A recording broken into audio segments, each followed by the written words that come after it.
welcome to this special occasion.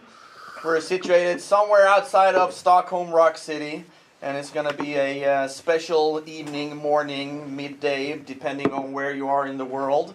I'm joined by the mighty Sorcerer. It's going to be a lot of doom tonight. There'll be questions, interviews, games, videos, all kinds of stuff in a great mix. But first of all, I think we'll start with the band. Why don't you guys introduce yourselves? Okay, I can do that. My name is Anders Engberg. I have responsibility over the vocals. My name is Peter Holgren. I play the guitar. Justin Biggs. I play the bass guitar. I'm Chris. I play guitar. Yeah. And we have a band member. Yeah, sorry, I was supposed to do that. This is our drummer, Ricky. He is home and feel a bit queasy, but he's here in spirit, so that's why I brought this. Hey, Ricky. Hey, Ricky. Hey. If you see we miss us, you, buddy. Take care. All right. Cool. So, what is the reason for doing this? This is a live stream. It's going out on Metal Blade's YouTube channel and on Sorcerer's Facebook page. You can check everything out there. But why are we here? Why are you guys doing this? Yeah, well, we have a new album coming out on the 29th called Lamenting of the Innocent. Yep. And we wanted to celebrate the release of this new third album. That's really the reason. And we wanted to take the opportunity, of course, like everyone else, because of the corona situation, to do something for our fans out there and give something back. Absolutely. Yeah. Yep. Strange times. Yeah. With the corona thing going on, and the entire world is on some kind of lockdown or whatever you want to call it. I thought we'd go back and talk a bit about the history of the band. The band started out many moons ago. Yeah, you can say that. You're all very, very old. Yeah, except for Justin, though. Yeah. He's the young one. He's a young Canadian guy. Yeah. Yeah. But if we go back, we're talking late 80s, if I'm not mistaken, right? Yes.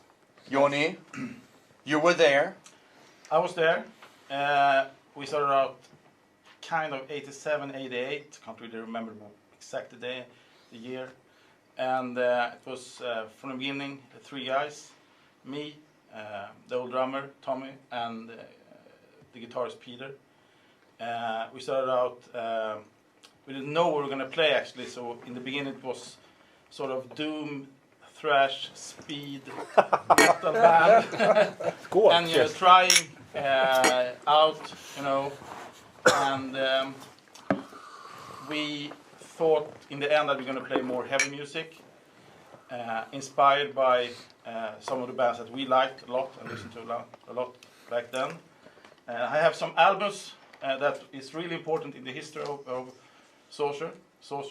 This is Canamas, Epicus Domicus Metallicus, the first press on the... You had to say that. I have to say that because I know that people are going to wonder if For the this nerds is out there. a new press. This is the first press. That's not nerdy at all. No. Another band, the first Metal Church. We used to play one of the songs, the Metal Church songs, in the rehearsal rooms sometimes. It was really good. And I'm going to mention this Black Sabbath album, Hellas Cross, which I think most of the people in the band loves. Oh yeah. Yes. Tony Martin. Yeah. And it's a really forgotten album, I think. But a lot of people praised that album as being really, really, really good. I know. Yeah. Yeah. I know. And We certainly do it. Yeah, we certainly do it. Yeah. No one praises it more than us. Probably. Here's another album. Maybe it's strange to have this album, but this is King Diamond, Abigail. Ooh. This was an album we listened to a lot. In between rehearsals, in the rehearsal room, and this and the first Fatal Portrait is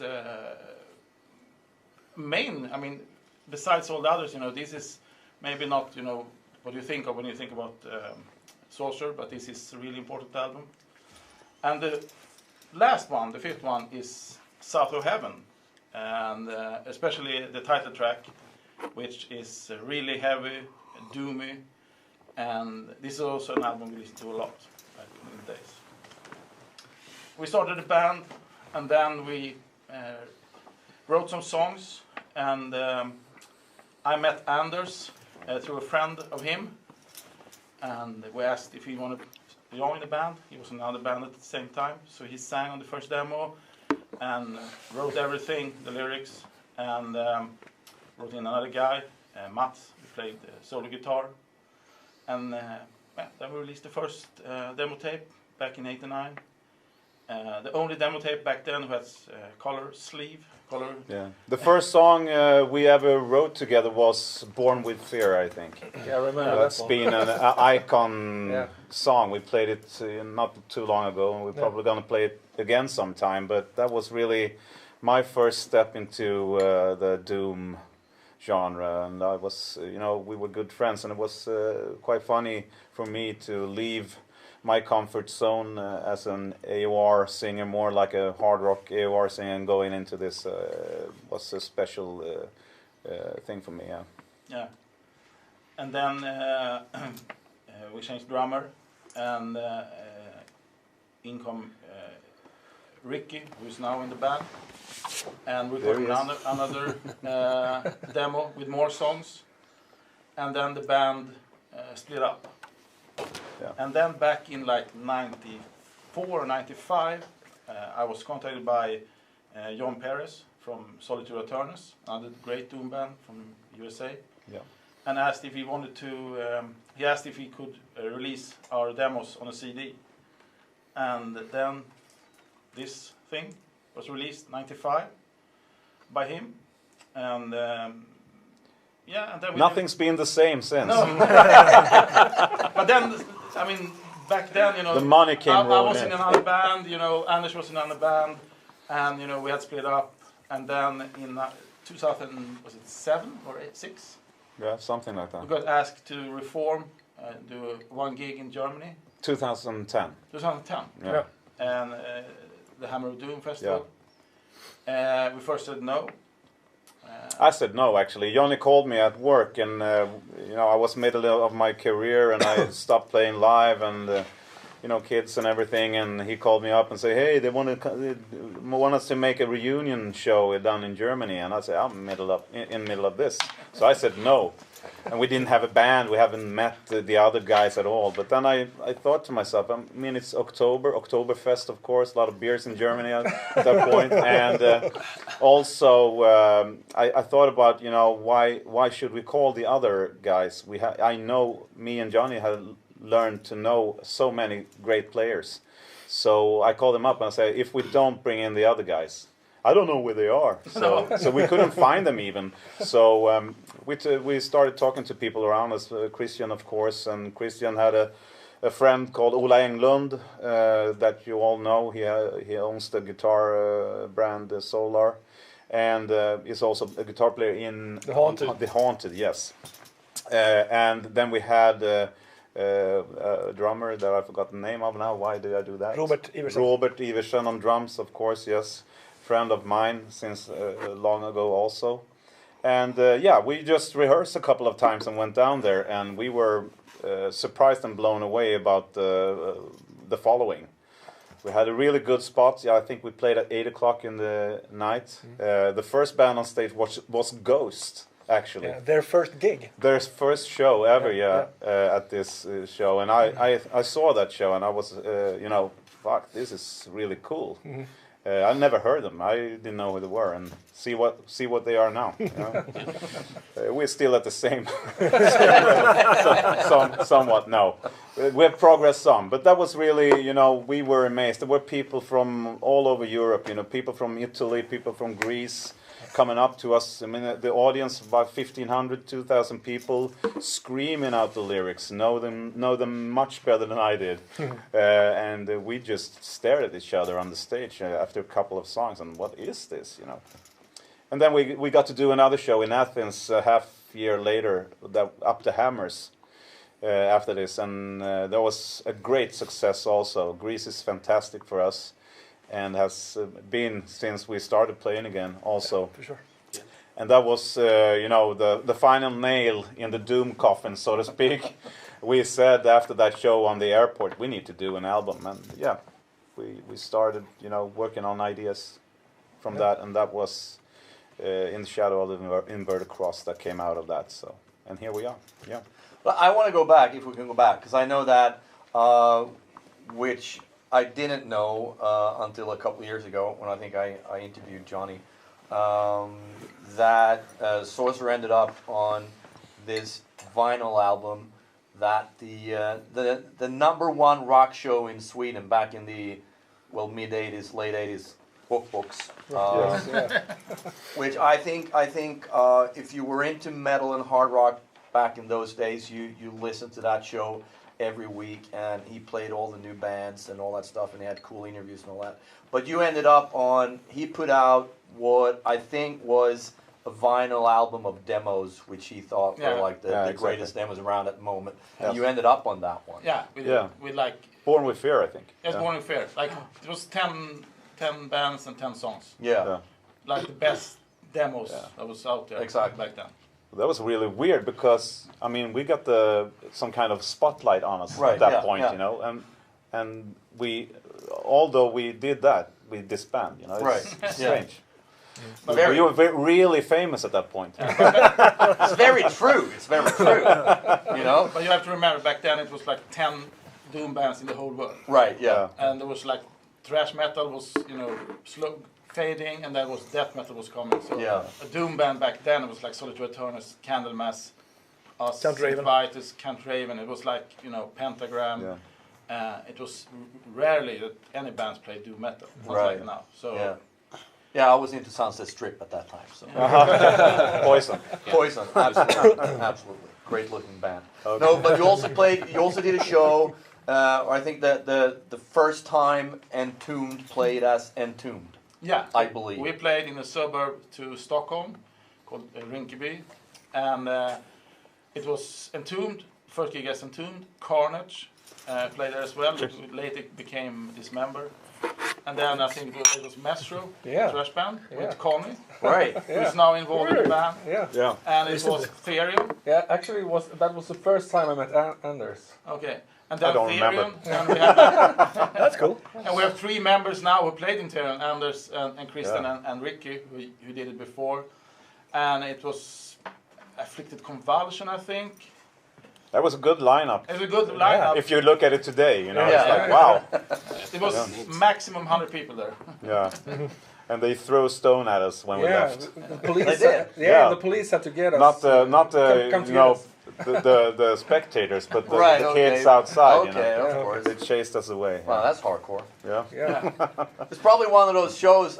If there were like 100 people, there's probably 5,000 people today claiming they were. Yeah. Like probably all those people who were there think that's the only true show ever. Exactly. Yeah. The ones that were throwing stones. I was there. Yeah, exactly. I hit one of those. Yeah, I got him. That's hardcore. That's really hardcore.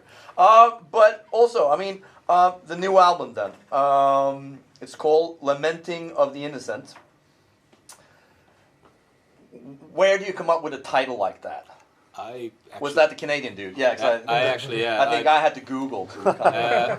I was writing, or asked to write lyrics with Anders and Connie, and we kind of formulated a loose concept of what we wanted to do, and it was about the witch crazes from the 1600s, focusing mainly on just the church's influence and how they were acting, and I was just kind of writing the lyrics for Lamenting of the Innocent, and I thought, well, Lamenting of the Innocent, that's we bounced around.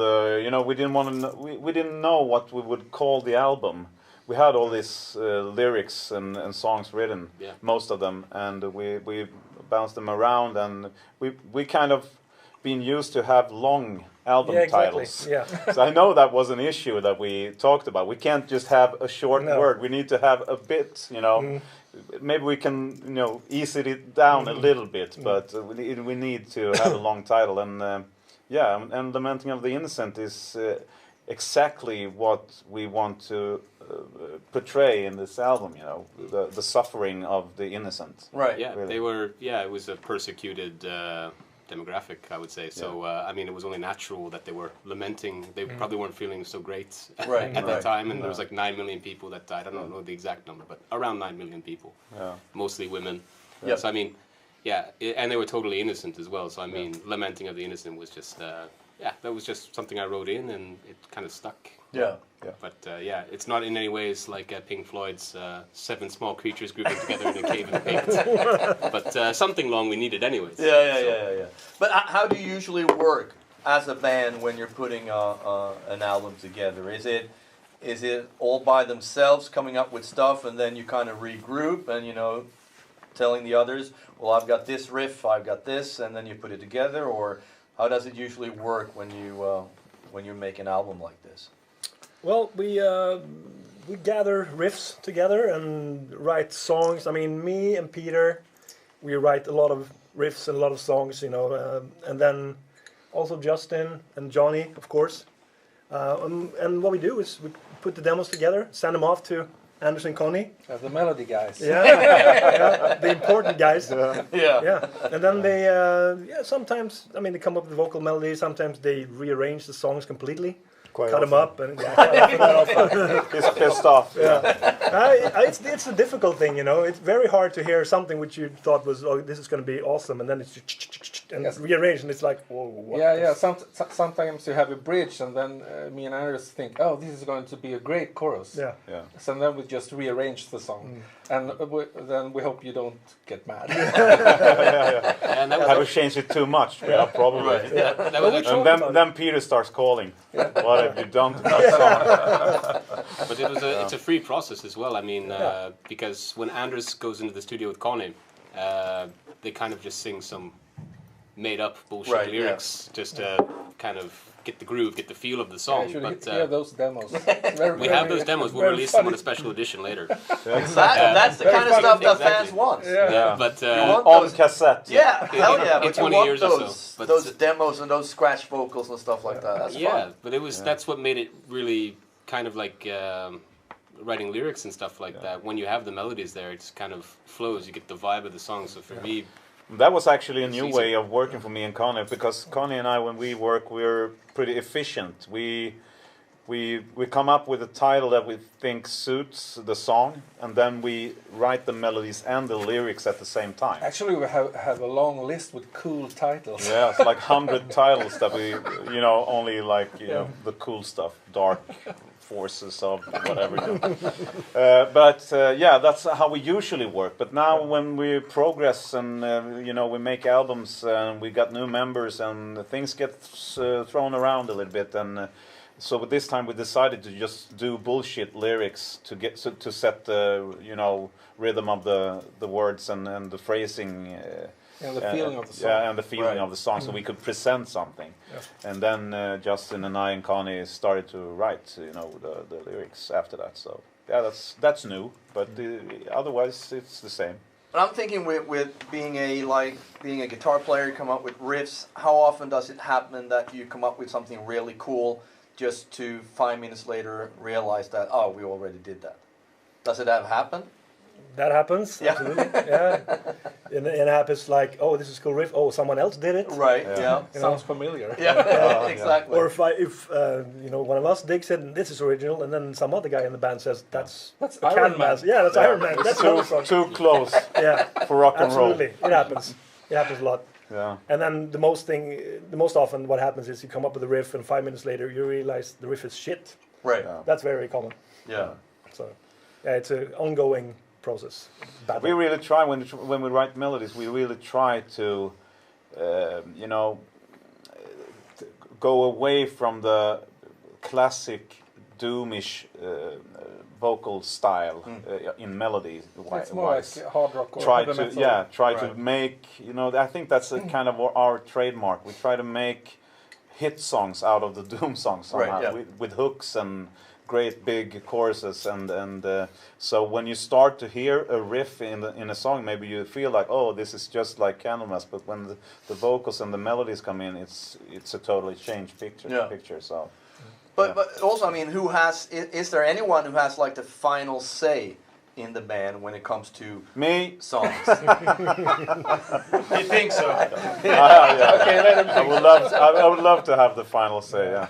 Actually, it was very democratic. We have actually more songs that we demoed, but Right. we decided what we wanted to do, like how to move forward. We picked our favorite 8 or 9 songs, Right. and then we ranked them, and we picked them like that. So we have other stuff that we've demoed, but we didn't put it on Lamenting of the Actually, Innocent. it's very nice to work with a band that puts the song in the center, because it's all about the music. So Yeah. you can't put a lot of ego and other stuff into it, because you have to focus on getting a really great song. Right. Right. That's the only thing that matters. Yeah, and then sometimes when you get a song, for example, from Peter, I mean, he has a vision of that song, and he has put his guitars there for a reason. And of course, when we chop that up and say this is not supposed to be there, here, and there, there'd be in a discussion. Right. But it's not like a hostile discussion. He tried to convince me that his way is the right, and I tried to convince him the other way around. It's how it works, and we come to terms at the end. So it's a nice process. What's the worst fight you've ever had? Have you had a really good fight? Wow. We had a big fight when the first drummer left. Oh. Yeah. That was, But not. We said thank you to him. Yeah. Because of he was impossible to work with. If the 4 in the band thought something, he always thought the other way around. Right, So I mean, you can't work with someone like that. You need to be on the same level, Right. the same page. Right. So we had to change. It was inevitable. Yeah. But also, I mean, how would you say that Lamenting of the Innocent differs from the last album you did? There's a lot more input on this record, I think. A lot more freedom and a lot more just broader musical aspects to it. We're all different people, like we all like different kinds of music, so I think having new members come in as well and contributing to the record is obviously going to sound a lot different than Inverted Cross or The Crowning of the Fire King. Yeah. And it's also a challenge as well, because Crowning the Fire King when I heard it, I was a fan. So this was prior to my joining the band. Yeah. And it was just like, well, how are we gonna top that? So it's kind of cool to have that influence, like being an outsider and coming with some ideas, kind of to freshen up the band. But also listening to these guys and just, I like that riff idea, and just expanding on it. So it's very liberal, very free, and I think that's how this one differs. It's not a cookie cutter Doom record. Right. I think also when we decided to do the kind of conceptual thing, it also made us choose songs, because if you're telling a story or telling story about a subject, you need to have a big difference, or we felt we needed to have different moods and stuff on the album to create this drama thing that I think we've succeeded to make it lift off So that was important too. As Justin said, we had a lot of other songs, but we had to put them away because the chemistry of the songs is important. Right. Yeah. But do you think those songs will end up on an album later on, or are they totally scrapped, or? They will be they're in the good pool songs. for the they will be definitely in the pool for the next album, but then they might be. Usually we have saved songs, and then when we listen I back have a to folder, Sorcerer 4. when we listen back to them, we're like, okay. Yeah, they're old now. Right. We want to write new stuff. Yeah. Right. We don't have any problems really writing stuff, so it's just people may think that writing a song is how hard could it be? You strum your guitar, but it's a lot of work and a lot of thought put back on it,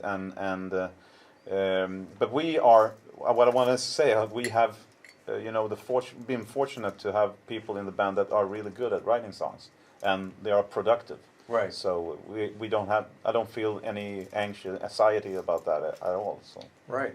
Cool. Yeah. Okay. I think we're gonna listen to a track from the album. Anyone who wants to say anything about that song? I don't know. I can say this is our take on a song called "Deliverance." Maybe you guys out there have seen the video. Johan couldn't be here today, so we try to do something of our own from it. So check it out. Deliverance.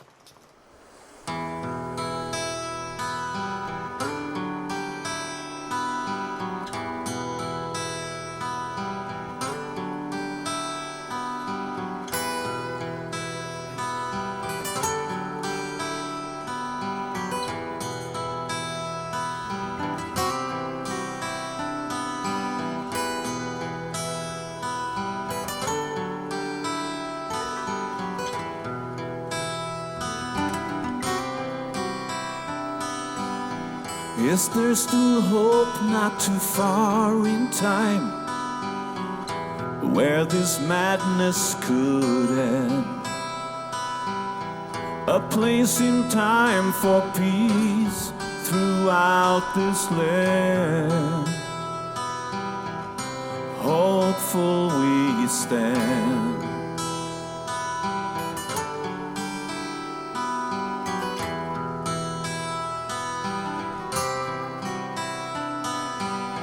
The endless trials and the senseless acts by the henchmen of doom, their merciless pursuit of innocence. We pray for the light to shine and guide our way. No struggles in vain, so heed the call, deliver us from pain.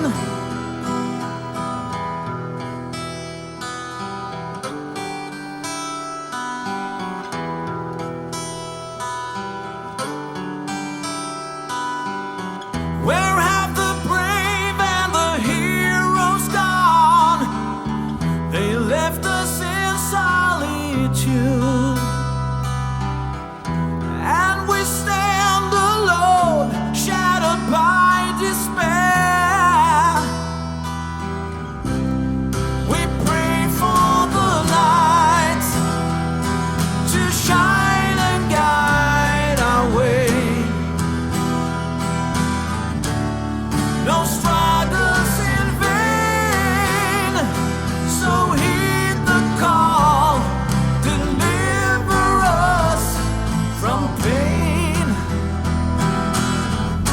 As the sunlight fades out, and when the crimson skies are here, memories of how things used to be, in a time without the fear, reappear. Oh, oh, oh.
Okay, and we're back. You just heard Deliverance by Sorcerer. Woo! We're having a special occasion, a live stream where we're talking about the album and all kinds of cool things, and just stay tuned. We've heard there's some problems with the syncing between sound and picture, but we're working on that, so just stay with us, and it'll be a really cool thing, this. Also, if you want to donate some money to the band, there's a Swish number that will be shown on the screen, and there's a PayPal account as well. So feel free. Anything is just cool, whatever it could be. Well, moving on, we're gonna talk a bit about, well, kind of maybe your influences and so on, and we're gonna start with the mighty singer. Thank you very much. Anders. And this will be a bunch of questions about Bret Michaels. And Yeah, how he probably. influenced Probably you. not. Maybe he's a fantastic singer. I don't know. I never heard him sing well, but maybe in the shower. I don't know. Probably not. Probably not. But no. But if we start with you becoming a singer and discovering your voice, well, who would you say has been a major influence on your singing style, so to speak? And what singers did you look to when it came to, trying to find your presence on the stage, how you're supposed to act on stage, and so on? Yeah.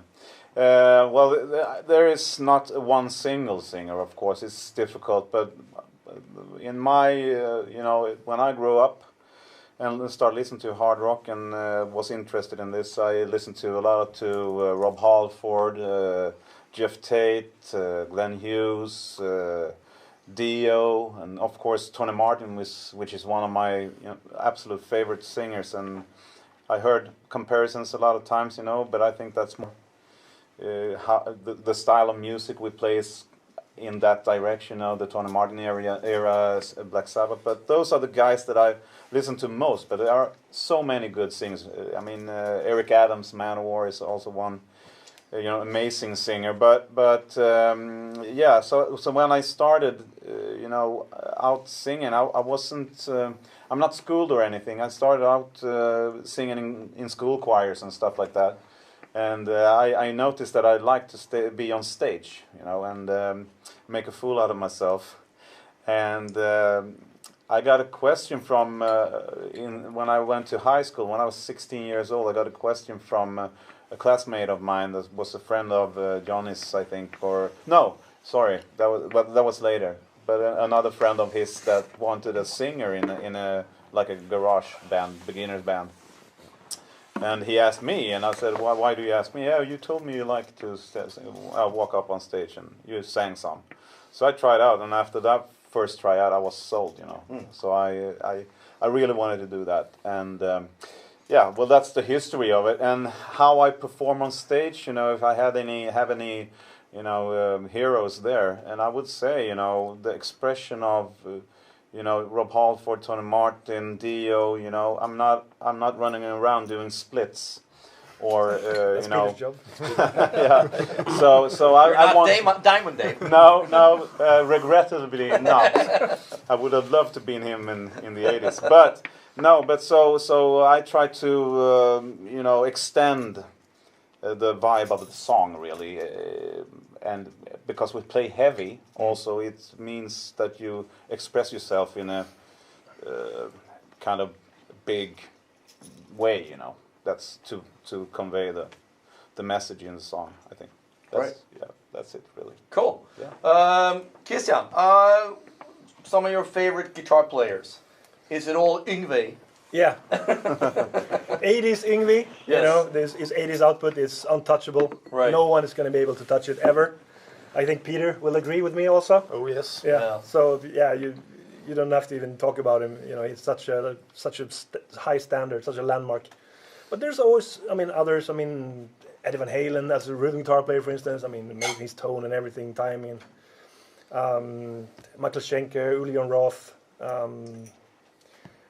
The other guys, John Petrucci was a huge influence for me. Right. And all the shrapnel guys, Paul Gilbert, Bruce Boyer, Tony McAlpine, Greg Howe, all those guys. And Yeah.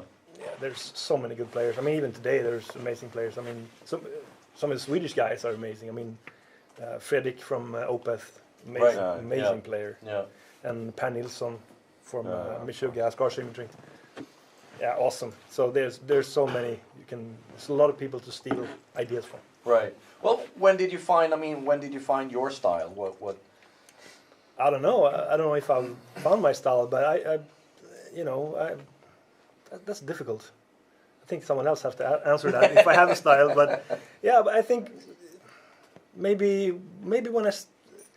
when I was in Therion, maybe a couple of records in, I sort of noticed that I seemed to play in a certain way, and if I listen back to it, it's like a lot of those things I still hear in my playing. You know, some of those things I tend to move away from and introduce new things, but there's still going to be some parts which are there forever, I think. Right. Right.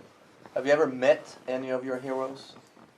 None of the ones I mentioned. I met Jeff Waters from Annihilator. Right. Yeah, he's also one of those awesome players, and he was like the nicest guy ever. He's a huge Van Halen fan, by the way. Is he? Yeah. Awesome. Yes. Awesome. Yeah. You can hear that in Annihilator.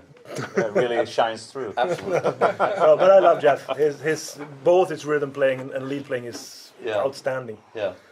So yeah, that was cool. He checked out when I was in Therion. He checked us out on one of the festivals. You know, I met him and he was like, "Yeah, are you playing too?" And I was like, "Yeah, I'm playing." He was like, "I'm gonna check you guys out." And they came into the dressing room like 5 minutes before we were gonna play. "Oh, there you are! I'm gonna check you out." And he stood at the side of the stage and looked at maybe 15 minutes of the gig. You know, I was like, "Yeah, man." I was like, "Fuck." Yeah, that was awesome. All sweaty. Yeah. That's great. Yeah. Peter, you then. Guitar players, influences, heroes. There are many.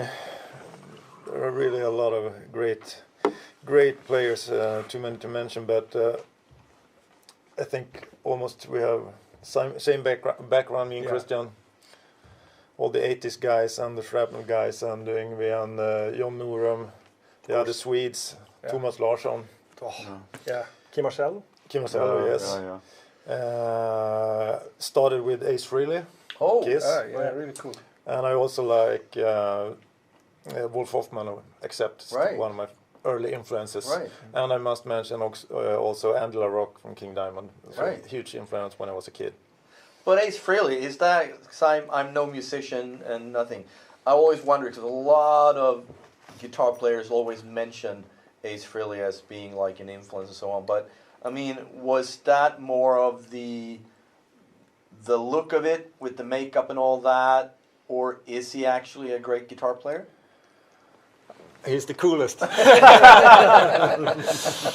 of course, it's the whole picture. He's still one of the coolest guys. But he's got an awesome vibrato. One of the best vibratos. Yeah, listen to the solo on Going Blind. That's fantastic. That's his his best best solo. His best It solo. is. Okay. Yeah, it's fantastic. Cool. Everything starts with Kiss. That's funny. My first record, Love Gun with Kiss. Oh, it was? Yeah. My Nice. mother is called Gun, and I thought they sang about my mother. There was a lot of naked women crawling by the feet, and I was like, what? But also it was all the rest of the 80s guys, Jakey Lee, George Lynch, all those. Right.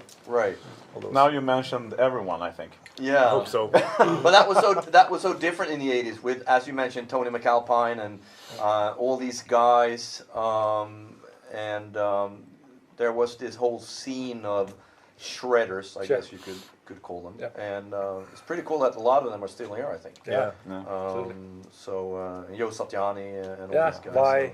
Vi, exactly. Yeah. That's cool. Canada. Hey. Yeah.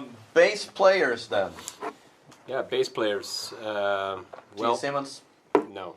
But that's the funny thing, because if I may say so, I interviewed Dave Ellefson from Megadeth last year, and he's a big Kiss fan, and he was here with Frank Bello and their own band, and I talked about Kiss with both of them, and Dave Ellefson absolutely praised Gene Simmons' bass playing, and saying he doesn't get enough credit and blah blah blah. That he's a really underrated bass player. Well, I think it's just because he puts his marketing ahead of his music. I mean, a lot of people, think he might be underrated, and yeah, he's got some great songs. Actually, we were talking about that today. Yeah. God of Thunder is brilliant. I mean, how badass is it to have the bass player lifted up into the rafters, playing this heavy riff and spitting blood out everywhere? Yeah. It's just unheard of. It's unbeatable. So, but for me, yeah, I don't know. I have a kind of eclectic taste when it comes to bass players, wide range.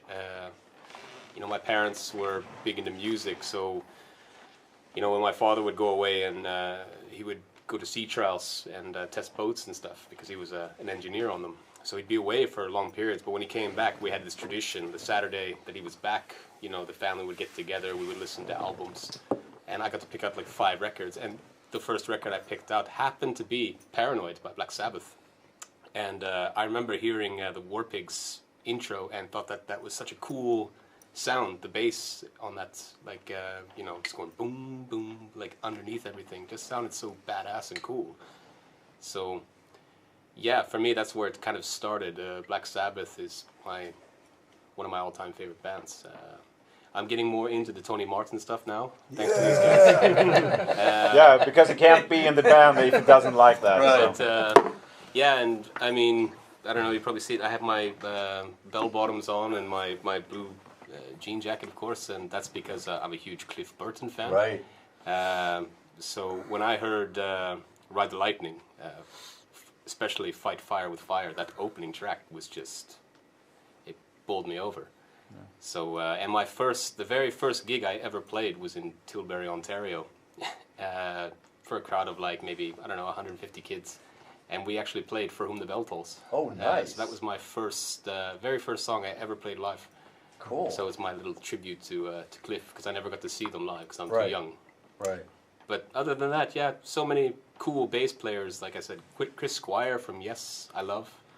Les Claypool from Primus. Steve Harris, of course. You know, it's just a wide range. What about Geddy Lee, since you're from Canada? Geddy Lee is like you know, he's a hero. He's pretty much bass royalty. So of course, I listen to my favorite record from Rush is actually Hemispheres. Right. And then one of the bassists that I think is underrated, not necessarily playing wise, it just knows how to play the notes at the right time, is Roger Waters from Pink Floyd. All right. Animals is my all-time favorite album. So when I listen to that, it's just, yeah, gets me where I want to be. Cool. So those are my influences. Yeah. Well, you could do worse. Yeah. But how does a Canadian guy end up in Sweden, if I may ask? Well, yeah, there was a question about this. Yeah, How does a baby-faced 11-year-old guy? Yeah, hard work. That's how I got playing in Sorcerer. So yeah, just hard work and dedication. But yeah, for me it was music. Like once I got older and kind of started discovering the stuff that was being pumped out of Sweden in the 90s, it was just unreal. Like, and you look at Sweden as well, like they've got pop, they've got rock, they've got everything, and it's just, the bar is here. Yeah. Whereas in other countries, it's way down here, especially in Canada, because it's mostly folk music and stuff like that. Nobody wants to listen to Sum 41, Nickelback, Celine Dion, or Avril Lavigne. Right. So, you know, hearing that on the radio all the time in Canada, and then hearing the stuff coming out of Sweden was just like, I got to go there and just, you know, try my hand at it. So Gotta get into Sorcerer. yeah, Of course. I jumped ship, and I'm here today. You gotta dig into the doom. Yeah, dig Yeah. into the doom. Yeah, We're happy you're here, man. All right, cool. Thanks, appreciate it. Okay, I think it's time for a video. Anyone want to say something about this video? This is actually something that Christian helped me with. Yeah. This is Instatours, I believe. Yeah, this Yep, Never it Before is. Heard song. This Yeah. is from the new album. And this is the first little lick that Christian and I worked on together, actually, It was. as a team. Right. So, Cool. Also premiere of this video. Yeah. and So check it out. Yeah, enjoy. enjoy. Enjoy. It.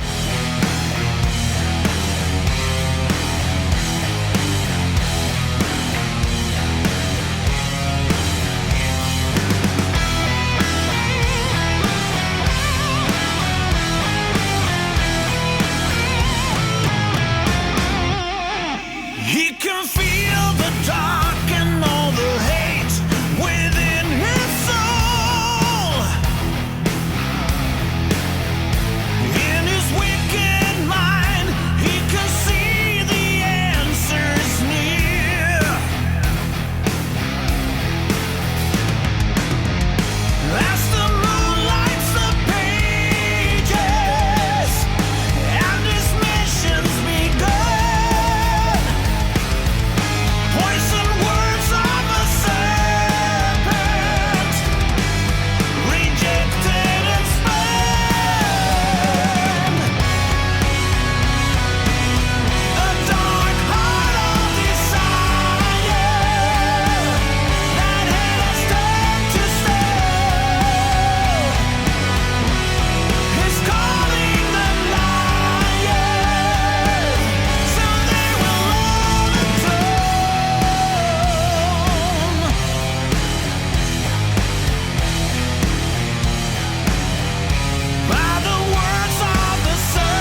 Cheers to us. Yay! Another cool video from Sorcerer.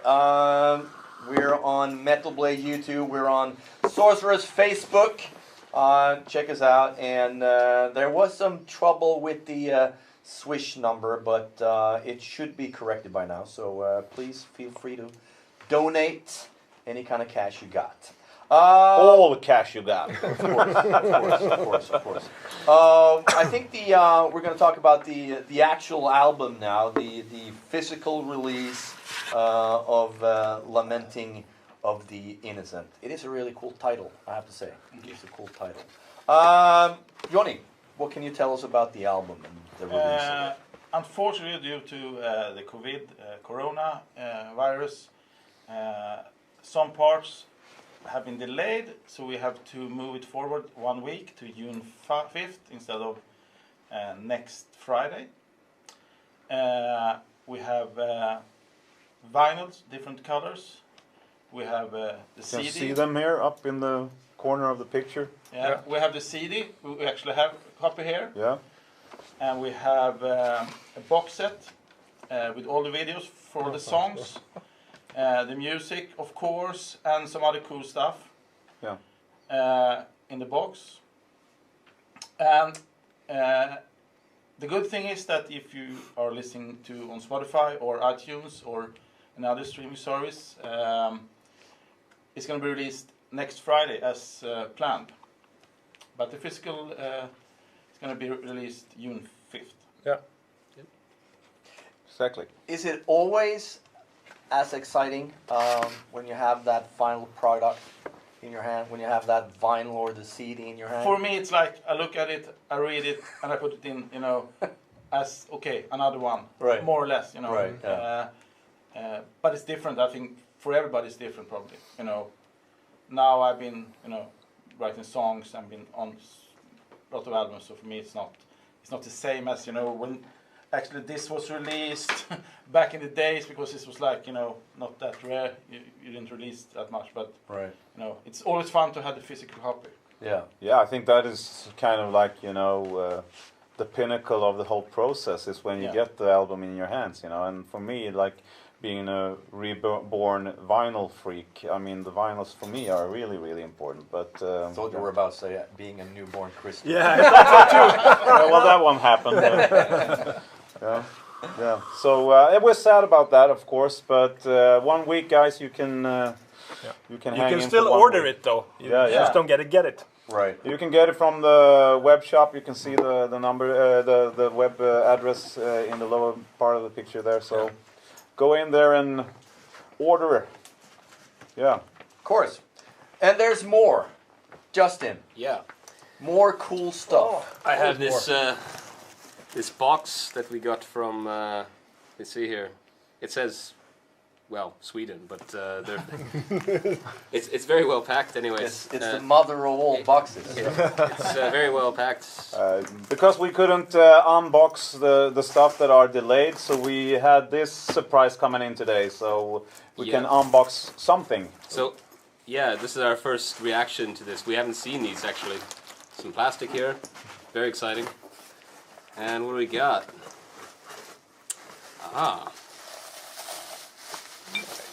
We have coffee cups That you all need. that you all need for your morning coffee. Here we go. Looks sweet. Looks pretty badass, actually. You haven't really made it until you have your own coffee cup. That's true. That's true. So there we have Mr. Pope Instatoris there on the front. Yeah, that looks actually pretty sharp. Yeah. That looks Cool. really, really nice. Hand that around. Yeah. We'll see. Maybe we should drink some beers out of this. Yeah, totally. But Fucking cool. yeah, there's of course lots of other stuff as well. We have these cool cups that we get from merchandise. Yeah, True Metal merch. True Metal merch. Yeah, there's another great. Oh yeah. Classic. Wow, one. Sorcerer. Yeah. Yeah, that's a nice one. That's a really nice So one. you can get all of these through our shop. Just go in there and click your way around. And your coffee will absolutely taste better. Yeah. Yes. Coffee of Doom. Your taste Doom buds coffee. will thank you for it. Okay, so should we talk a little bit about the CD? this one, the cover. sleeve. Yeah. Looks like this. It's a really nice looking album cover, Yeah. I have to say. Yeah. Looks really good. It's painted by a gentleman named Dusan Markovic from Croatia or Croatia, Slovenia, I don't know. Yeah, really, yeah, but okay. over Sorry, there. Dusan. Yeah, Croatia. Croatia. Are you sure? Okay. Anyway, yeah, it's very cool. I think we gave him the album title, right, and the concept. Yeah, the concept really, because yeah. I didn't know. I don't know if the album title was clear at that point. Okay. Yeah. Yeah, and then he came back with a sketch, which did not look like this one. It was simpler, more not as grandiose, you have to say. And then we sort of wanted a bit more epic feeling. So we sent, maybe, I don't know if remember, did we tell him to like put it in the church? Yeah, we that wanted setting? to have a more like a framed picture. Yeah. His first suggestion was more like a outdoor snapshot of an event. Yeah. But we wanted some more majestic and evil Exactly. It still looked thing, good. and that described, the lamenting of the innocent, the woman, the girl in the picture there. Is, Exactly. Yeah. So, and inside we got this one. We have a little booklet here, of course. And there you go, the CD. This is a Digipack, and a Digipack has a bonus track also. Yeah, it does, actually. And we're not going to say who mixed it. No. No, we'll come back to that later. Yeah. But it's cool. And booklet looks like this. It's very yellow, with lots of small little black things on it. It's probably text. I'm blind, so I can't see. But yeah, cool. Looks awesome. Nice. Yeah. Buy one or buy 5. Definitely. Give it to your friends. Definitely. Make sure to pre-order and then buy the physical copy, of course. I think we're talking about the videos that goes along with the album now. We'll have a special guest. Hello. Hey, man. Hello. How you Will doing? introduce yourself? My name is Daniel Wahlström. I'm the owner of Heavy Groove Media. I did all the videos for the album. Right. So that's it. I mean, there's a video for each song of the new album. What was the idea, the theme, the whole process of making those videos? Anders called me up when I was up north in Sweden shooting some scenery stuff, and I guess you talked to Simon in Wolf. I have, recommended me. Simon is a work colleague of mine, and Right. he mentioned that Daniel, you need to check this guy out. He's done some really cool stuff, old school stuff. Yeah. Yeah, so he called me up with this idea about the persecution of witches, and I immediately liked the whole theme, and we talked about doing one video at first. Yeah, and then we got this crazy idea. Get back to Daniel and said, "Hey, well, how do you think about doing videos for all the songs?" 9 videos. I don't know if we really realized what we were doing there, but No, but I immediately said, of course. I had a lot of ideas, and I put together a small team of actors and rented this place in Dalarna, a bit north from here in Sweden. A cabin in the woods with a lake and really nice scenery there. And some of the actors I've been working with in past projects, and they were it was really fun. We had 3 days there and shot all the side acting stuff. Yeah, in 3 days. It was pretty crazy though. But it was fun. It was fun. And then we had some days with the band as well. Yeah, And, we filmed at 3 locations. So we did 4 songs in 2 of them, and then 1 song at 1 location, right? With the deliverance. Yeah, exactly. Yeah, exactly. And I like the whole idea, and I always have a lot of ideas. Right. So it was a fun project. And I mean, is this then going to be on Sorcerer's YouTube channel, or where will everybody see these videos? You will find this if you order the box set. In the box set there will be a CD with a bonus track. There will be a DVD with all the videos. There will be a pendant looking kind of like this. It's hard to see from a distance, but there's going to be a pendant, and there's going to be a pin with a logo, and there's going to be some beer coasters with cool motives on them. So yeah, go buy that. Nice. Cool. You get all the videos and stuff. Yeah. But is this something you think you'll keep on doing? Will this be something that will be part of the next album, or do you think this was just a one-off? I don't know if we're ever going to do videos for all the songs again. I like working with you, Daniel, but we all do. You're a great guy, but I don't know. This is a huge project, and I think if we would copy this, do it again, we need to really step up and do something, really extraordinary. Because the videos to me are great looking, and to top that, I don't know. It's possible, but I don't think we have thought about it so much, really, yet. Right. It's an ambitious endeavor. We got to give him some time off. Yeah, exactly. Well, It was really fun. Yeah, it's time to watch one of the videos. I believe it's the title track. Yeah. It is. Of the album, Lamenting of the Innocent. Please enjoy.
From the smoking fires, and hordes are baying for blood tonight.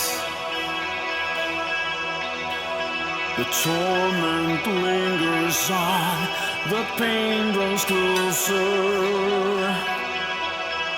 We have to realize it's the end. We'll stand alone, face to face with evil. They see only sin through the veil of fantasy.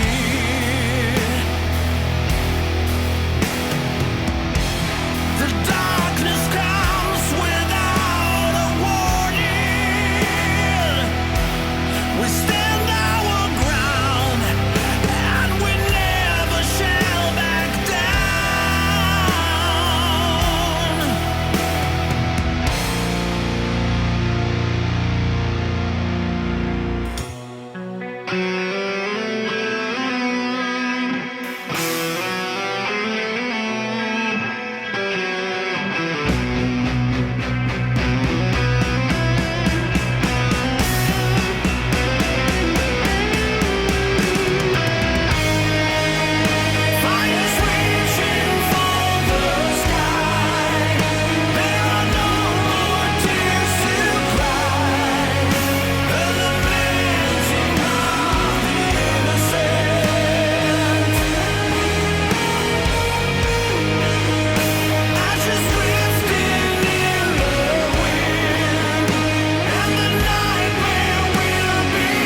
You just watched the title track of the album, Lamenting of the Innocent.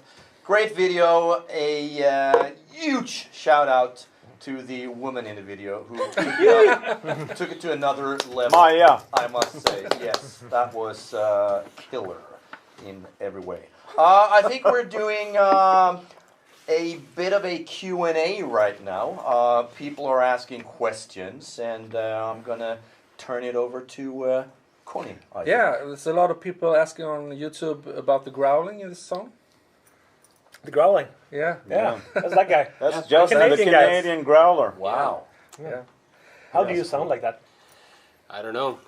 Lots of pushing from you, you know, making me growl and growl and growl repeatedly, and I just we got something we both agreed on. I could never do that, Totally. so that's a good thing. That's an art that, in itself, for Justin. sure. Yeah, it was actually. Okay, right we for have something. some questions about touring and gigs from Jose. Will you be play at Hammer of Doom Festival in November? Regrettably not this year. We're not booked for this year, but you never know what happens because of the COVID. But not what I have no signals pointing to that I don't at think all. No. We'd love to though. We love that place. It's like playing at home, you know. So Yeah, it's really get us funny. there. But we were there 2 years ago, so Yeah. we have to wait a little bit maybe. Yeah, some other guy asked about touring to support the album as well, but Yeah, the situation is what it is. All the shows that we had booked this year have been moved up to next year, so we haven't lost any shows. But you know, it's like 2020 is on pause, you know, or fast forward. So we're.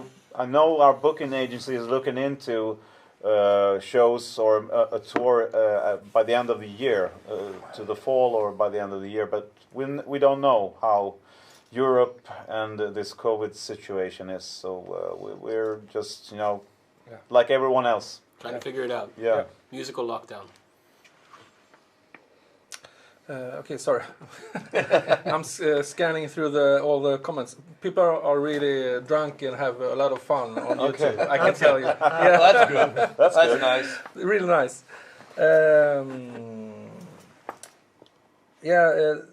John here wants to ask about hear about the non-rock metal influences.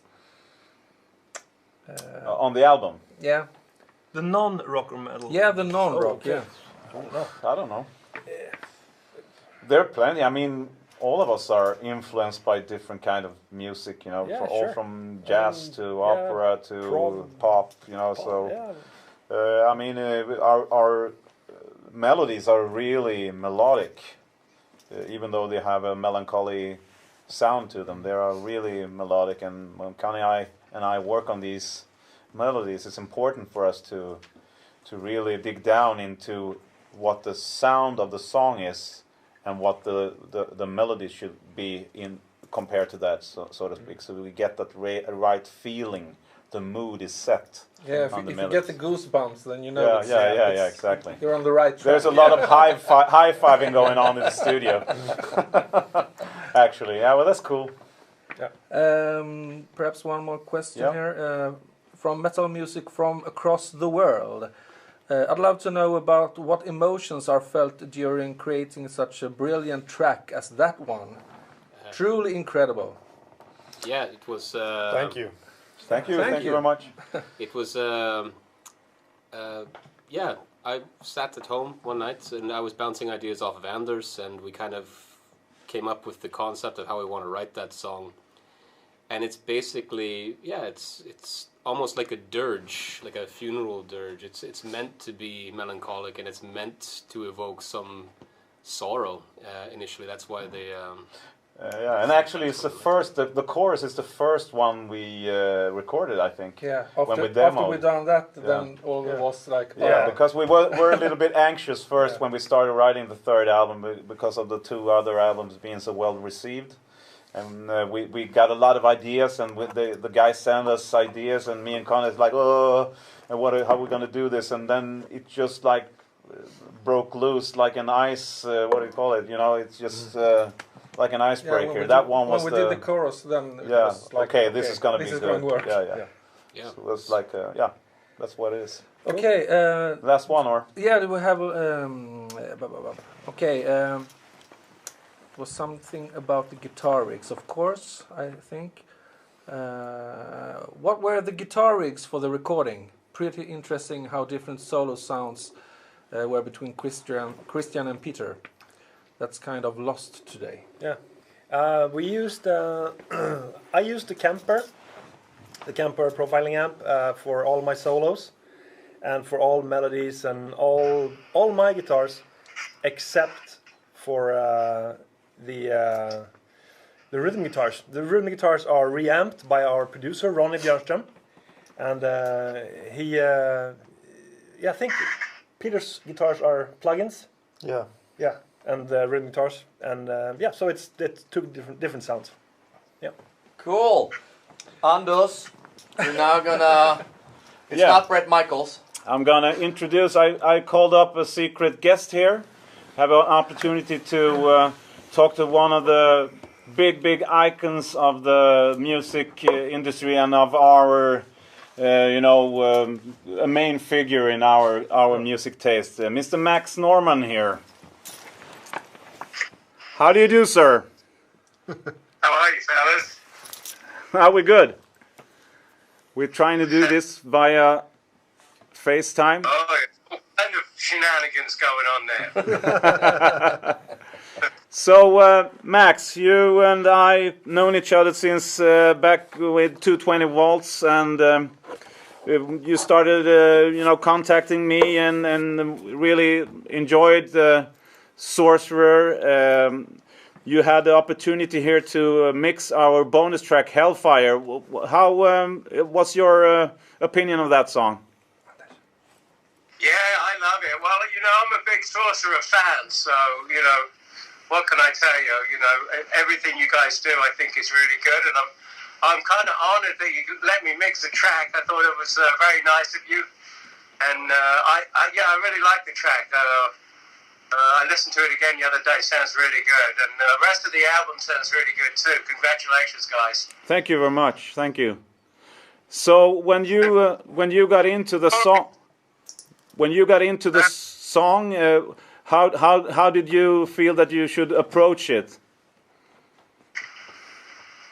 Well, we tried a couple of different approaches. Mine was a little more modernistic than I think what we ended up with when I first started, but they kind of went backwards and forwards a few times, trying to figure out how to make it speak properly. But I think we got a little more retro towards the end of the mix, and that towards the end of the iterations of mixes. So sounds good to me.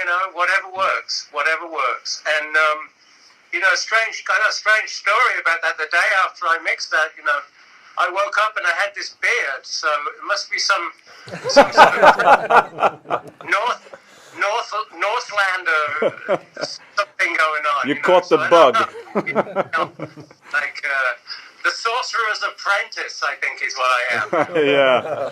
No, we really appreciated you wanted to do this with us, and it's a fantastic mix and song. And actually, you also did some arrangement in the beginning of the song. I think you brought another thing to it also in the beginning there.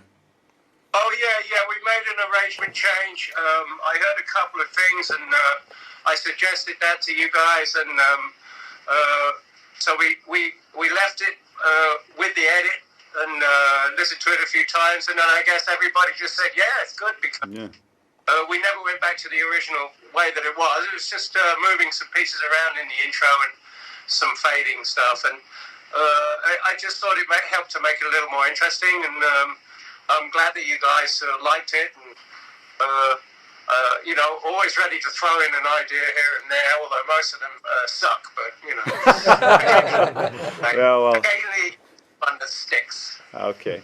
Hey Max, we totally appreciate you calling with us here and participating in this live stream. We are immensely grateful to what you did for us, and take care of yourself and stay safe and wash your hands, man.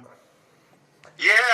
Well, I'll see you again soon. With once all this stuff subsides, I'm sure I'll be out there again soon. Actually, it wasn't too long since we were having dinner over in Stockholm. So No, it wasn't. it'll be nice to see all you guys again, and hopefully everybody be starting to get back on the road and doing some shows. Yeah. So cheers, mate, and take care. All the guys saying hi here. Hey, Max. Hi, Max. Boys, is Ronnie there? No, he's up north. What the fuck? Okay, bye, man. Take care. Looking good in that beard. Santa.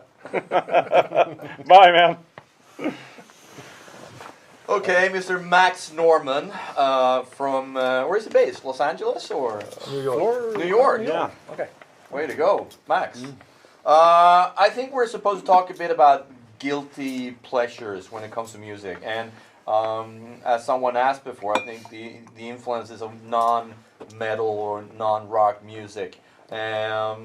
So, what are your guilty pleasures? You all mentioned before that you all listen to a lot of different stuff. It's just not metal and hard rock. There's Anders, you listen to some great of stuff. course. Yeah, I listen to. Apparently, I listen to really weird stuff. Yes. I put out an album called by the group the Buggles, and I got attacked on Facebook.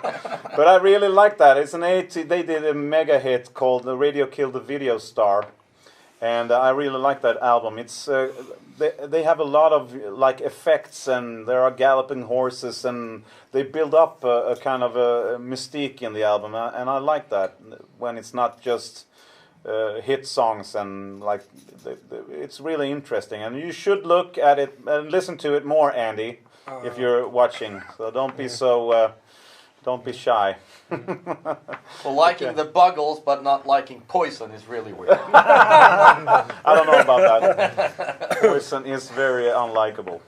Any other guilty pleasures? Anything you listen to that, you know, I mean, you I don't wouldn't think. consider metal? Yeah, Or, but I have to say I don't think there's like really guilty pleasures. I mean, No, I know, I you like totally what you agree. like, No. right? yeah, Yeah, but I am a huge fan of. that's just Anders. He should be guilty. Yeah, of You course, should- of course. should feel I feel guilty. really Yeah. guilty. Yeah. I'm a huge fan of Sia, the singer. Oh right, pop singer. with the wig yeah, and all that. yeah, the Sia weird haircut. yeah, she's awesome. She's my favorite singer. And also, like, talking about pop bands, One Republic. I'm a huge fan of that band. All I right. think they're great. That guy, Ryan Tedder, the writer and the main guy, genius. Right. And John Mayer, I love John Mayer. You know? Okay. Yeah, it's a great guitar. Yeah, he's a great songwriter. Yeah, everything. Yeah. Anything else? Any other I cool guess bands? I listen to actually a lot of like, when I'm at home, a lot of ABBA, All right. some Madonna, like just like Frozen. I think is a fantastic song, for Yeah. example. Actually, some more obscure bands that kind of faded into obscurity from the '90s, like Pulp. Oh, right. Like the song "This Is Hardcore" Yeah. or "The Common People." That is almost embarrassing. It's not That's really, not even I guilty. mean, That's just kidding. Yeah, I Well- mean, I have to go and make sure I burn my clothes from that day and cry in the shower. Doesn't But, get more embarrassing than the Buggles. Yeah. It is. Okay. Well, I can take that.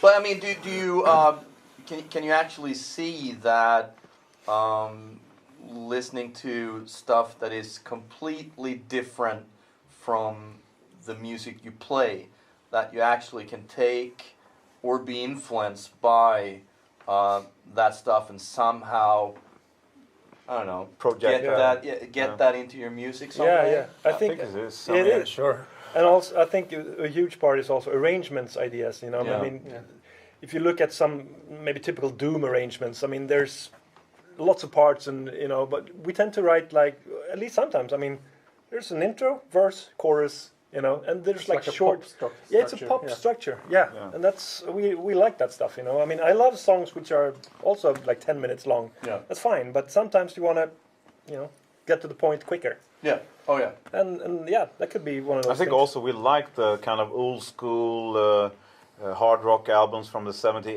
80s. Rainbow, the kind of, you know, when you fade a song and there's a solo coming in the end, you know, that you want to raise the volume to hear. You know, we use a lot of, you know, from our experience ourselves, we pick the pieces that we like and put them in and do our own. We don't really judge. I mean, we put in everything. I mean, if it's a nice riff, I don't care if someone says it's Black Sabbath. Okay, well, great. No, I mean, if it's good music, it's good music. It doesn't really matter what it is. And as a producer, you want to put in some tiny bits that you perhaps don't hear. The first 10 times. The first time, and the 11th time. What's that? So that is important to also. So cool. Yeah. Well, I think we're going to take a bit of a short clip, I think. There's a rockumentary. Yeah. Made by our own Mr. Scorsese here. Ooh, there we go. Now we're talking. Now, I mean, we just collected, I mean, everybody filmed during the whole year and a half process, which we recorded the album. And everybody filmed and sent me stuff, and I cut it together. And it's a 4-part documentary, 20 minutes each, about, you know, those 4 parts. And it's detailing everything from writing the album, you know, up until final release. So if you're into that, so behind the scenes stuff and, you know, goofing around and sitting, trying to record stuff and fucking up, that's, you can look at it. Everything is there. So definitely. check this out. The night is cold and she's all alone. Shadows dance in the pale moonlight. The icy air chills her to the bone. The loneliness.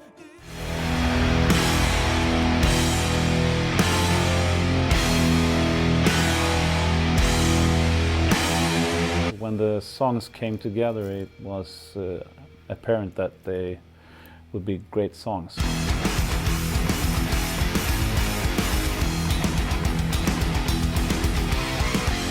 Lite more G-friss. Why are you singing into the phone, Dad? Because Dad's a psycho?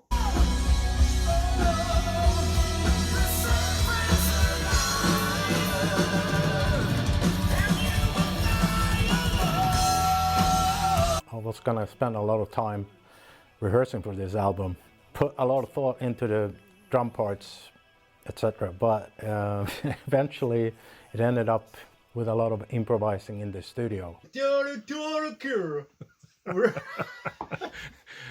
Peter, you have some beers. I have some Solna Sound production beer.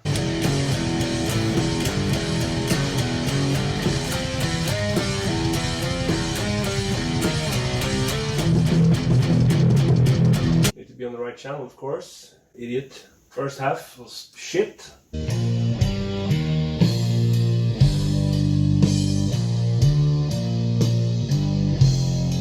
Playing this kind of music, I think I drew more of an influence from Geezer Butler or John Paul Jones. I only know the working names. I don't know actually. Fismål.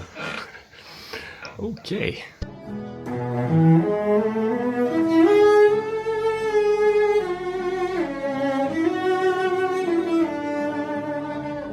As the sunlight fades out, and when the crimson skies are here,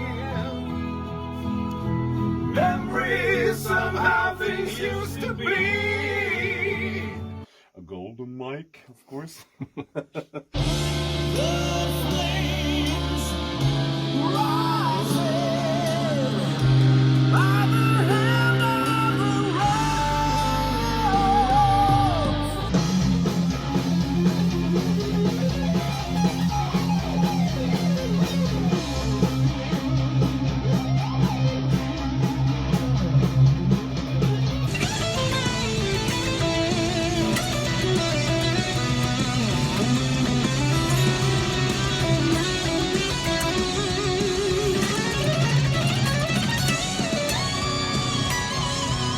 And we have the possibility to play a cassette if you want to.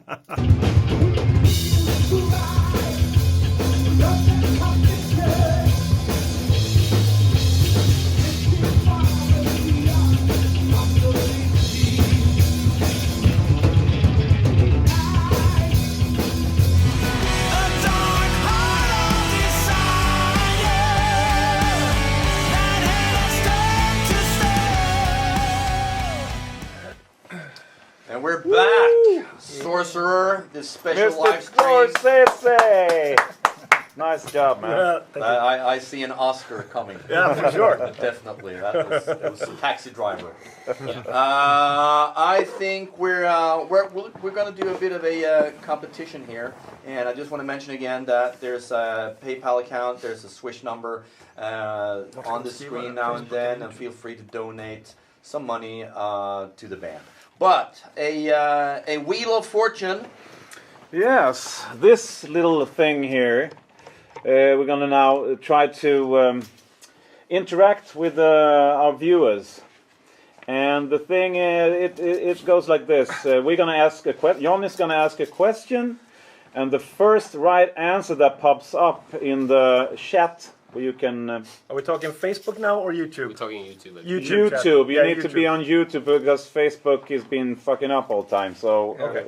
So on YouTube. So you guys that are on Facebook, if you haven't left Facebook yet, do it. And go over to YouTube if you want to be in the competition. So there will be prizes. This one, the orange one, is the big prize. If the wheel stops there, you get the box set, the vinyl, and the t-shirt. Okay? If it stops on the black, you get the Digipack, this one. And if it stops on beige, it's a vinyl or a Digi. You can choose. And white is a t-shirt. All new stuff. Okay, so first question, Johnny. Yes, going back to our first demo from '89, we have a question that you're going to name one of the two guitars to play on that demo. So, yeah, name one of them in the chat.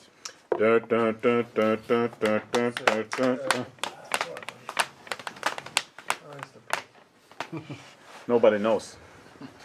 It's going to take all night. It's okay to Google it. Yeah.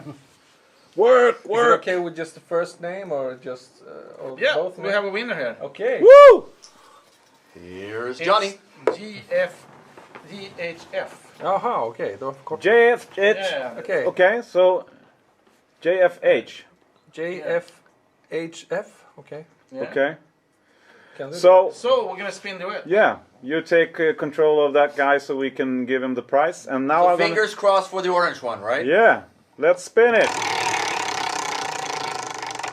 Come on! Wheel of Doom! So congratulations, man! You won either the vinyl or the Digipack. You can will be contacted from us, or you can contact us. You contact us. Yeah, through our Sorcerer on Facebook. Yeah, inbox us. Yeah, and we'll sort that out. Okay, next question, please. Next question, we're gonna use right here, is Anders, Christian, and Richard have played with the same band before joining Sorcerer, or before Sorcerer was formed. Which one?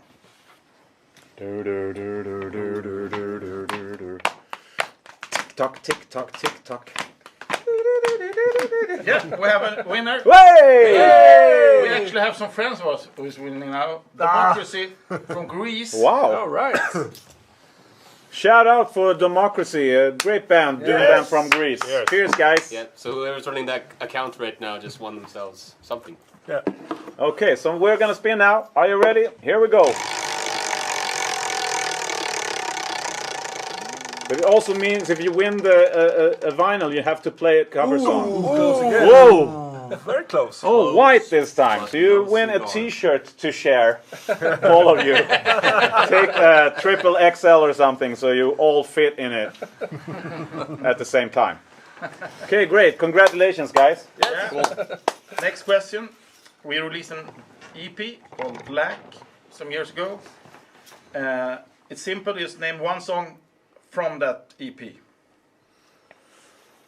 We got. Everyone here is very excited about this We competition. really want you guys to get the orange one. Yeah. Hell yeah. I think I tried to jinx it, so it will be a start at Oh, we have a winner. Whoa! Carl Fredrik. Okay, Carl Fredrik. That was nice. Legion of the Serpent. Legion of the Serpent. Great Carl. Yeah. You should sing it in the car now. Yeah. Ah, you have to sing it. Yeah, here we go, Carl.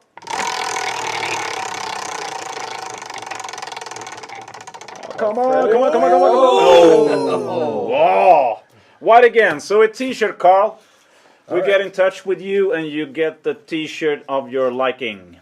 No problemo. You have to do some faster. Yeah, spins. okay. Stopping on the same place. Yeah. Thanks, Carl. Thanks a lot. So we have the next question. We have 2 more questions. Name the instrumental track on the album The Crowning of the Fire King. Instrumental track. A lovely interlude. Indiana. See, we have a winner. Ah, we have a winner. Hey! Yeah, we have a winner. Okay. Stargazer 23. Yeah. Ooh, Stargazer 23. And Here we go. Instrumental is called Nattvaka. Nattvaka. Yes. Nattvaka. You can try to pronounce that if Yeah, you're it's from in Greece Swedish. or wherever. Nattvaka. Nattvaka. Yes. Is that when you're old and you have to go to the toilet? Yeah, probably. Something like that. Okay, are you ready? Here we go. Oh, now we're What talking. a spin. Oh. Oh, yeah. A beige, a vinyl or a digi CD. Congratulations. Stargazer. Stargazer 23. Yeah. Yes. Woo! Have one more question, or are we? We have one more question. One more question. Who mixed the bonus track on the new album, The Lamenting of the Innocent? Who could it be? Who could it be? Boom. This is a test if they're being awake during the stream. Yeah, we have a winner. Hey. All right. It's Ulf. Ulf Pettersson! Rock and roll, man. So great. Uffe, here we go for you. Orange. Come on. Come on. What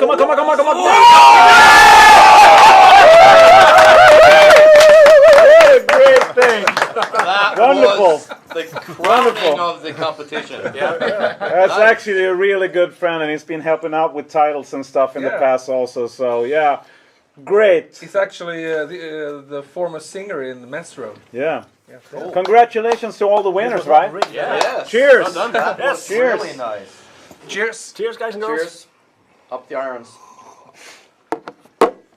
Okay, now that the competition is all done and we have 5 happy winners, it's time for it's another live clip, I believe. Prayers for a King. And this is Sorcerer. Check it out.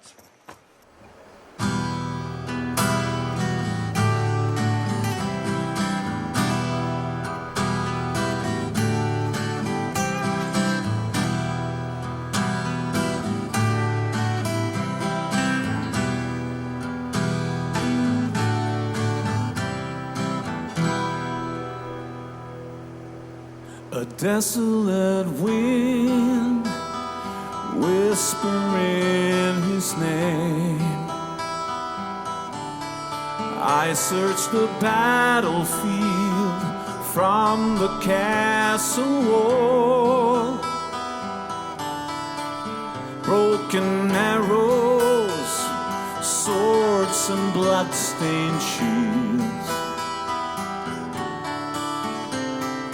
Faces of soldiers distorted in pain.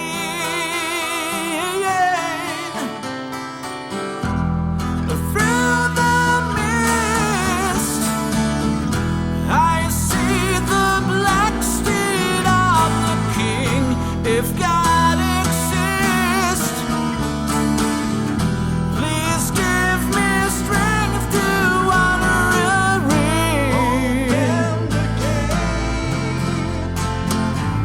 The King is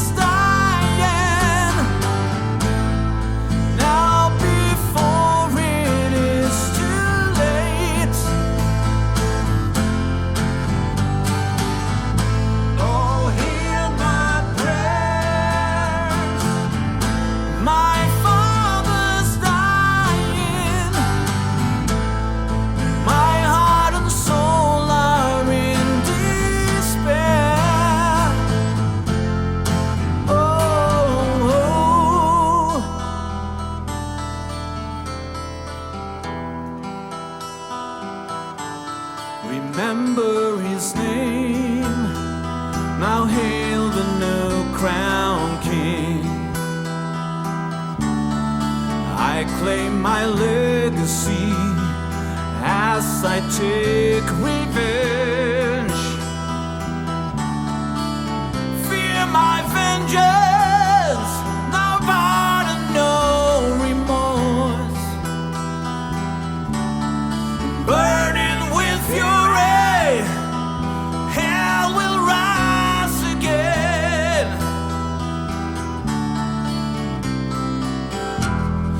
Through the mist, I ride the black steed of a king. If God exists,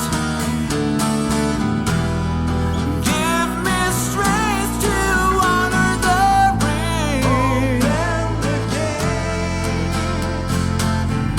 Revenge is calling, no salvation from the sin.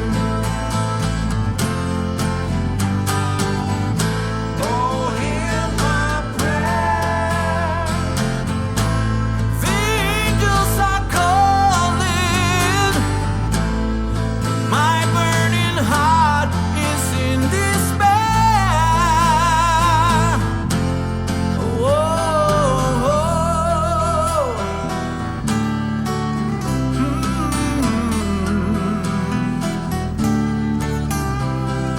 Calling me. The angels are calling me. Calling me. Oh. The angels are calling me. Calling my name.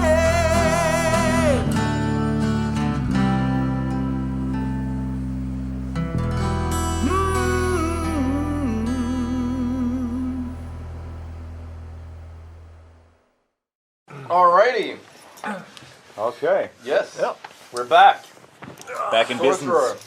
And we're getting closer to the end of this time we've spent together here, and I think we want to have make a bit of a shout out to all the people who participated in the competition, people who have donated. Definitely.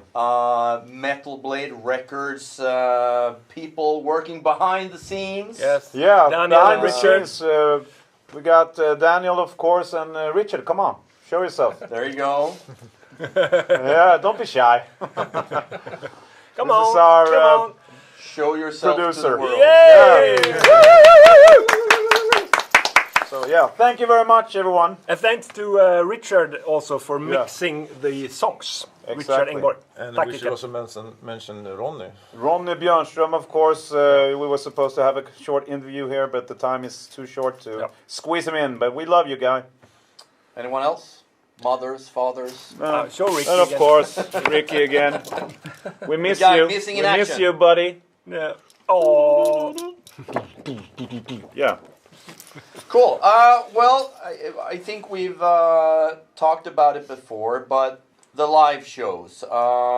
You had plans, of course, of, I guess, touring, and now everything is just on hold. Yeah. Yeah. Pretty much. So I guess fans of Sorcerer, if you're wanting a live show, you will probably have to wait, I guess, till next year. Probably. who knows? Exactly. The way it looks. Next question. Exactly. Any more questions from fans? Anything else? you wanna I'm just mention? looking here, but it's a lot of praise That's good. for the acoustic gigs. Thank you. actually. I think we should address the Actually. syncing issues as well. Like we've Yes, been having there's- some issues with syncing. Yeah.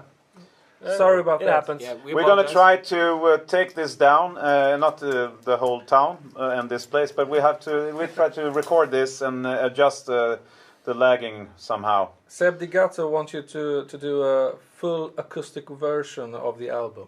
Okay, that is. That's ambitious, maybe. Yeah. Maybe we should. Maybe in the next pandemic. Do exactly. Yeah, because there will be one. Probably. Okay. So yeah. Anything else from anyone out there? We have something from Elvin, who did one of the reaction videos. He's from the band Spillage. Yeah. Thank you, Elvin. And Elvin, the band yeah. Spillage. Cool. Yes. Nice. Big shout out to Spillage. Absolutely. Guys rock. And to all other people who was involved in this reaction, you know, Michael Denner, Henrik from Prince Svart. Yeah. Björn Strid. All guys. Elizabeth from Pontus Front Ekberg. Together. Yeah. Yeah. There's a lot of people doing a lot of stuff for us to get this release where it is. So we're humbled and we're very grateful to all of you. And of course, most importantly, the people watching right now. Yeah, right. Yeah. Yeah, well, I think we've come to the end. It's been an absolute pleasure spending time with you guys here. The band is Sorcerer. The album is Lamenting of the Innocent. Great sounding album. Make sure you buy a physical copy of it. CDs and vinyl rule still, and maybe there will be a cassette later on. Who knows? It's a lot of cheers. Limited edition. You never know. We have something here from Seb. Okay. He didn't mean, he meant a live stream of not acoustic, a full set. Okay. All right. Okay. Yeah, well, we have bounced around some ideas. Maybe that will come to that, but not right now. No. We'll see. Yeah. Cool. Well, I guess we all say thank you to everybody who's been watching this. Yes. Make sure to get the album. It's a killer. And me, Niklas, it's been, as I said, an absolute pleasure being here. Thank you, man. Had a lot of fun. Thank you. Any closing words?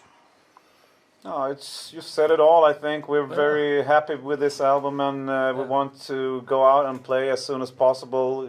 Live shows and promote this album. And in the meantime, be sure to stream it on Spotify, iTunes until we get the physical release on the 5th. So, and then you go buy everything. There's 5 colors vinyl. There's a lot of stuff, ton of stuff you can buy. So, support the Doom genre by buying our record. And we're leaving off here with one last video. Enjoy yourselves, and well, good see you night. again next time. Bye. Cheers. Bye. Woo! Cheers.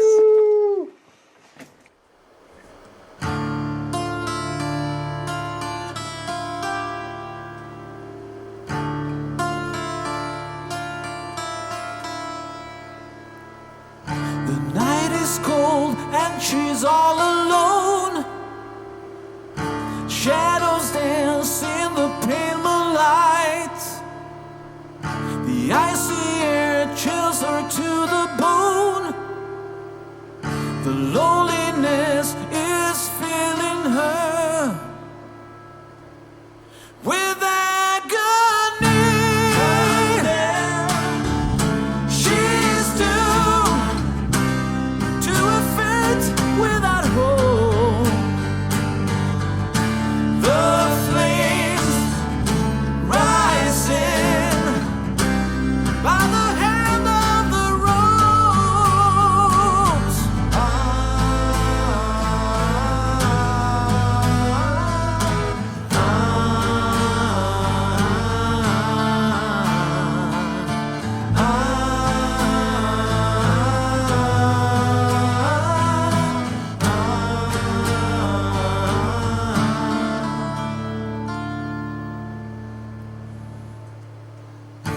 In her heart there is nothing dark. A helping hand both in herbs and cures. They say she's got the devil's mark. And now they say that she is engaged in sorrow.